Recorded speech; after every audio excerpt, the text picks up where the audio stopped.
Okay, what I want to talk about, Mr. H, is slightly conspiratorial, but also at the same time, for me personally, fascinating.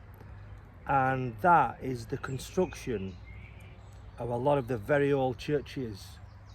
There's a conspiracy that a lot of these places were actually healing centres, that they was constructed using sacred geometry, the arcs, and even the circular window with little windows in it were all different is a cymatic pattern, meaning that that particular church resonated at a certain frequency for healing.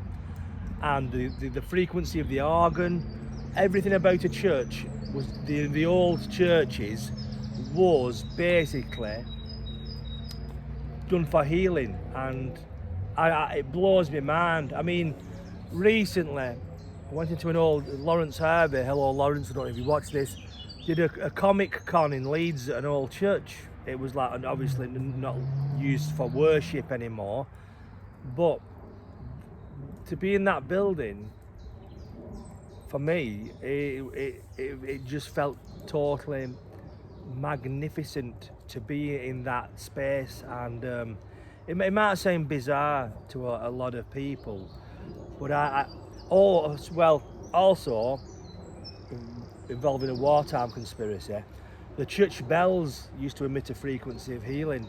After World War II, 9,000 church bells were removed, and they said this was for metal, for war, to help the war effort. But the conspiratorial aspect is that they was removing the bells because they provided healing. I don't know what your thoughts on that. There is something about it, definitely. I mean, like I say, I'm not a religious man. I don't buy into the doctrine.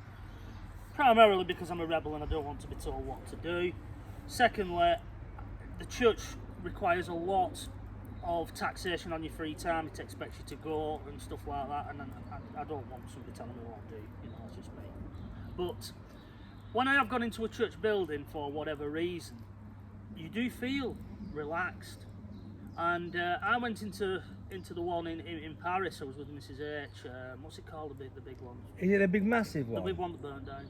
Oh, Notre Dame. Notre Dame. You've been in that, yeah. I went in it before it burned down. Don't worry, I'm not going to say I was in with a box of Swan Vestas, but I'd gone in with Mrs. H and they'd just got like these chairs just there rather than pews. I was just sat there and I was so relaxed I fell asleep. It was like snoring at Notre Dame. And that's what I mean, it's the very peaceful places. But no, you religious people say it's because of God. You know, because it's God's house, it's because it's a place of worship, it's a place of love, etc, etc. But if we go down the path you've just said about geometry and how it's been built and how the sunlight shines through the windows, because it does, it's all meant to shine through light on lovely days, there is something in it, I think. I really do. You know, it's... Yeah, the theory is there's a lost empire called the Tartarian Empire, which has been effectively wiped out of history, and they were responsible for some of these magnificent buildings that we used to have.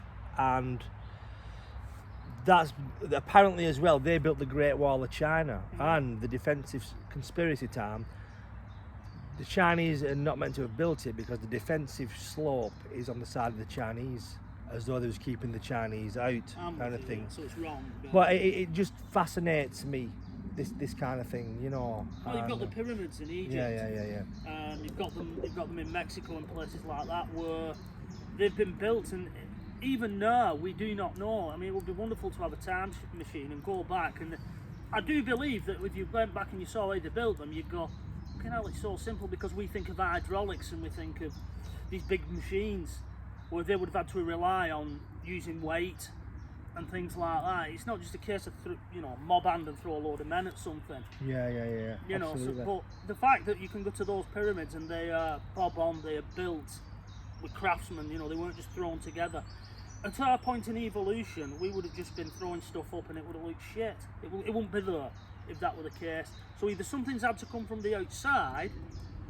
Now that's the bigger question. Where did we get that knowledge from? Or there is a missing chunk in our history somewhere. Yeah. As they have also just recently discovered there's some kind of system. I don't know what. I've seen versions out on Facebook there's something under the pyramids. They've found some kind of Yeah, system, there's some chambers under there.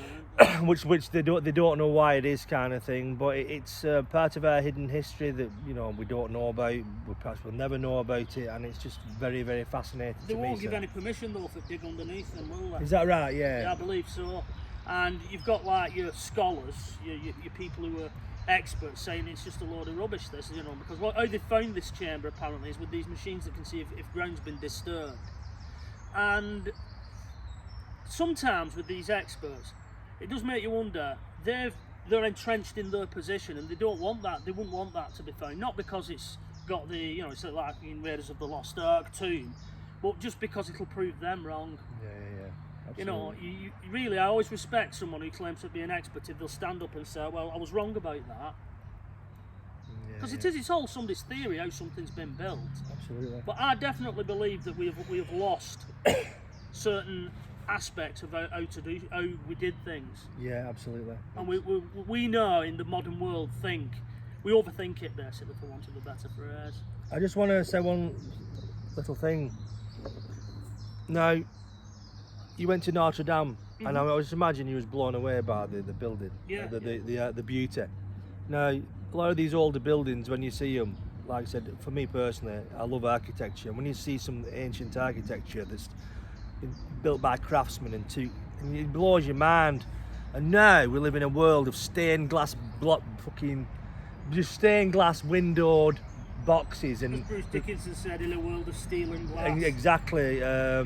He did indeed. And do you think that is because they don't want us to feel inspired as previous? Everything's grey now. You go over to offices and they're all grey. And do you think it's laziness and people just want everything too quick? Do you think there's a greater reason why we don't have these beautiful buildings, or do you just think it's just time management? I think it's a combination of a lot of things. Like you said, it's the time. People want the building up quick.